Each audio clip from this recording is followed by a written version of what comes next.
rise with your permission to move for the leave to introduce a bill to provide for law relating to evidence with respect to bankers' books and to align it with contemporary digital banking practices and for matters connected therewith or incidental thereto. Notice to oppose introduction मिला है माननीय Shri DM खातिर आनंद जी से और माननीय श्री मनीष तिवारी जी से। प्रश्न यह है कि विधेयक के पुनः स्थापित करने की अनुमति प्रदान की जाए। जो सदस्य इसके पक्ष में हैं वो हाँ कहें, जो सदस्य विरोध में है वो ना कहें। मेरे विचार में निर्णय हाँ वालों के पक्ष में हुआ, हाँ वालों के पक्ष में हुआ, अनुमति प्रदान की जाती है। माननीय मंत्री जी अब विधेयक पुनः स्थापित करें। So I introduce the bill. एक दो मिनट बाद रिक्वेस्ट इज आपने अपोज करने के लिए कई सदस्यों ने, माननीय सदस्यों ने अपोज करने के लिए दिए हैं। अब उनको बोलने का मौका आप नहीं देंगे, नहीं देंगे। अपोजिशन से, विपक्ष से कई सदस्यों ने अपोज करने का नोटिस दिया है। अभी मैं उनके नाम भी पढ़ा हूँ। आप उनको मौका देंगे, नहीं देंगे? आप सोचिएगा इस तरह ये प्लेकार्ड लेके आना, पहली बार कई बार बोल चुके हैं, it is against the norms of the parliament. You can not do this. अगर आप इसी तरह चलते हैं तो कैसे आगे चलेगा? सो सभा की कार्यवाही दो अनुमति दी गई है। वे व्यक्तिगत रूप से तत्काल मामले के अनुमोदित पाठ सभा पटल पर प्रस्तुत करें। आइटम नंबर 16 और 17 एक साथ के लिए जा रहे हैं। माननीय श्री सौगत राय जी सांविधिक संकल्प प्रस्तुत करें। Madam, that this House disapproves of the Supreme Court number of judges amendment ordinance 2026 promulgated by the President on 16/5/2026। माननीय मंत्री प्रस्ताव करें कि विधेयक पर विचार किया जाए। Honorable Chairperson sir, with your permission, I move that the bill further to amend the Supreme Court number of judges Act 1956 be taken into consideration. Sir आपकी अनुमति है तो कुछ मैं बोलना चाहता हूँ। जी बिल्कुल बोल सकते हैं। सर, आज इस महान सदन में आपकी अनुमति से न्यायपालिका से संबंधित एक महत्वपूर्ण विधेयक को चर्चा हेतु प्रस्तुत किया गया है। लोकतांत्रिक मूल्यों तथा न्याय परंपरा का सजीव प्रतिबिंब हमारा जीवंत संविधान, विधायिका, कार्यपालिका एवं न्यायपालिका, इन तीनों संवैधानिक स्तंभों के मध्य सहयोग, समन्वय व संतुलन की दिशा निर्धारित करते हुए विकसित भारत निर्माण की राह प्रशस्त कर रहा है। आज माननीय प्रधानमंत्री श्री नरेंद्र मोदी जी के दूरदर्शी नेतृत्व में Bharat reform, perform and transform के मंत्र को आत्मसात करते हुए सामान्य मानवीय के जीवन से जुड़े लगभग प्रत्येक क्षेत्र में व्यापक सकारात्मक एवं संरचनात्मक परिवर्तन का साक्षी बना है। आज प्रस्तुत यह विधेयक भी न्यायिक क्षेत्र में उसी सुधार श्रृंखला की एक महत्वपूर्ण कड़ी है जिसके माध्यम से समानुकूल आवश्यकताओं को ध्यान में रखते हुए सर्वोच्च न्यायालय में न्यायाधीशों की संख्या बढ़ाने का प्रावधान किया गया है। माननीय सभापति महोदय, संविधान के आर्टिकल 124A में सर्वोच्च न्यायालय की संरचना तथा न्यायाधीशों की संख्या के निर्धारण का प्रावधान किया गया है। संविधान लागू होने के समय माननीय सर्वोच्च न्यायालय में मुख्य न्यायाधीश सहित कुल 8 न्यायाधीश का प्रावधान किया गया था। तत्पश्चात स्वतंत्र भारत की बदलती आवश्यकताओं एवं न्यायिक दायित्वों के विस्तार के साथ न्यायाधीशों की संख्या बढ़ाने की आवश्यकता महसूस की गई और इसी आर्टिकल 124A की मूल भावना के अनुरूप अगस्त 1956 में तत्कालीन गृह मंत्री श्री जीबी पंत द्वारा the supreme court number of जजेज एक्ट 1956 इस सदन में प्रस्तुत किया गया, जिसके परिणाम स्वरूप मुख्य न्यायाधीश सहित न्यायाधीशों की संख्या बढ़कर 11 कर दी गई। उसी मूल भावना को आगे बढ़ाते हुए वर्तमान परिप्रेक्ष्य में माननीय सर्वोच्च न्यायालय में लंबित मामलों की बढ़ती संख्या तथा न्यायिक कार्य प्रणाली को अधिक एफिशिएंट एवं इफेक्टिव बनाने के उद्देश्य से इस अमेंडमेंट बिल में चीफ जस्टिस ऑफ इंडिया सहित अन्य न्यायाधीशों की संख्या वर्तमान में 34 से बढ़ाकर 38 किए जाने का प्रावधान किया गया है। माननीय अध्यक्ष महोदय, सर्वोच्च न्यायालय में कॉन्स्टिट्यूशन बेंचेज के गठन के कारण नियमित मामलों की सुनवाई में उपलब्ध न्यायाधीशों की संख्या स्वाभाविक रूप से कम हो जाती है।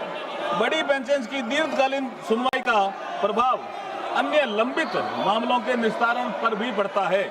मैं एक मामले की जानकारी आपको देना चाहता हूं। मई 2026 में सर्वोच्च न्यायालय में 9 न्यायाधीशों की 9 न्यायाधीशों की कॉन्स्टिट्यूशन बेंच द्वारा सबरीमाला प्रकरण की सुनवाई, क्वेश्चन ऑफ लॉ से संबंधित अनेक महत्वपूर्ण मामलों के समयबद्ध निस्तारण हेतु न्यायाधीशों की संख्या बढ़ाने की तत्काल आवश्यकता महसूस की गई। इसी आवश्यकता को ध्यान में रखते हुए संविधान के आर्टिकल 123 के अंतर्गत ऑर्डिनेंस लागू करके संबंधित प्रावधान प्रभावी किए गए, जिन्हें विधिक स्वरूप प्रदान करने के लिए विधेयक सदन के समक्ष प्रस्तुत किया गया है। यह कदम जुडिशियल कैपेसिटी को और अधिक सुदृढ़ करेगा, मामलों के शीघ्र एवं प्रभावी निस्तारण में सहायक सिद्ध होगा तथा नागरिकों को समयबद्ध न्याय उपलब्ध कराने की दिशा में एक महत्वपूर्ण माइलस्टोन स्थापित करेगा। इसी लिमिटेड पर्पज के साथ ये विधेयक सदन के समक्ष विचार हेतु प्रस्तुत किया गया है। मुझे पूर्ण विश्वास है कि इस माननीय सदन के सभी सदस्य अपने बहुमूल्य विचार रखकर सर्वसम्मति से इस विधेयक को पारित करने में अपना महत्वपूर्ण दायित्व निभाएंगे। बहुत बहुत धन्यवाद। धन्यवाद जी। आप अपनी अपनी जगह में जाके बैठिए, आसीन हो जाइए। ये बहुत महत्वपूर्ण बिल है, इसके ऊपर आपको चर्चा करना चाहिए। आप चर्चा कीजिए, आप चर्चा में शामिल हो जाइए, आप चर्चा में शामिल हो जाइए। बहुत ही महत्वपूर्ण बिल है। ये सुप्रीम कोर्ट का मामला है। सुप्रीम कोर्ट का मामला सबसे महत्वपूर्ण, सबसे बड़ा हमारे कोर्ट का, न्यायालय का ये विषय है। आप इसमें, आप कृपया आप इसमें चर्चा लीजिएगा। बहुत ही इम्पोर्टेंट बिल है। अगर आप चर्चा नहीं लेना चाहते हैं तो अभी प्रश्न ये है कि स्वागत रॉय जी द्वारा प्रस्तुत संवैधानिक संकल्प को अस्वीकृत किया जाए। जो सदस्य इसके पक्ष में है वो हाँ कहें, जो सदस्य विरोध में है वो ना कहें। मेरे विचार में निर्णय ना वालों के पक्ष में हुआ, ना वालों के पक्ष में हुआ। संवैधानिक संकल्प अस्वीकृत हुआ। माननीय सदस्यों, खंड 2 में श्री एन.के. प्रेमचंद्रन जी, श्री सौगत राय जी, श्री विशाल पाटिल जी और श्री राजेश रंजन ने अपने अपने संविधान दिए हैं, संशोधन दिए हैं। वे कृपया अपनी सीटों पर चले जाएं यदि उनकी संशोधन प्रस्तुत करना है तो।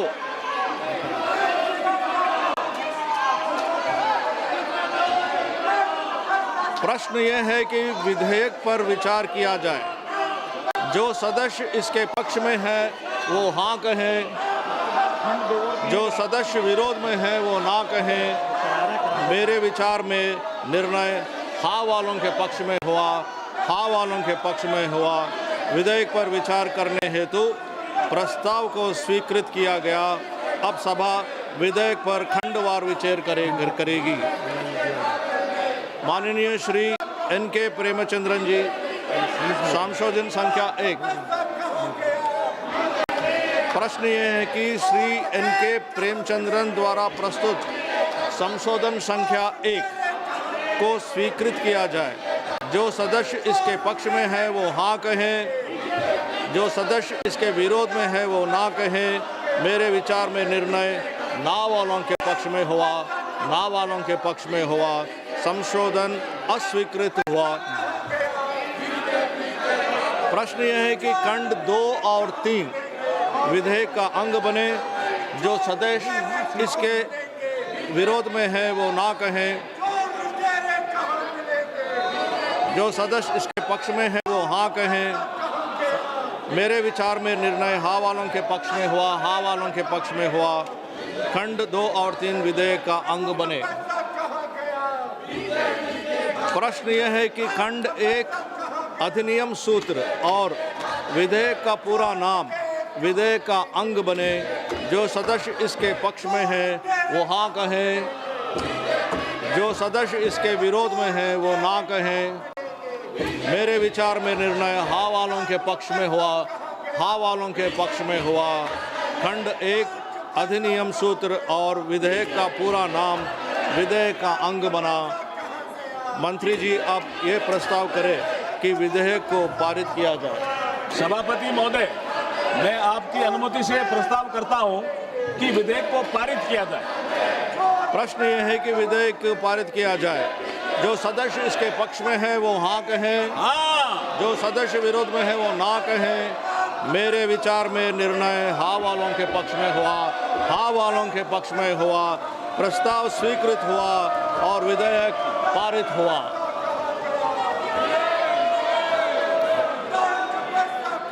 आप बैठिएगा ना प्लीज, कृपया आप अपने अपनी सीट पे आसीन हो जाइए। कृपया आप अपनी अपनी चेयर पे आसीन हो जाइए। अगला कार्रवाई करेंगे। आप इतने महत्वपूर्ण सब्जेक्ट पे चर्चा भी नहीं किए हैं। आपको अपॉर्चुनिटी दी जा रही है, आप चर्चा नहीं करना चाह रहे हैं। अगर आप चर्चा नहीं करना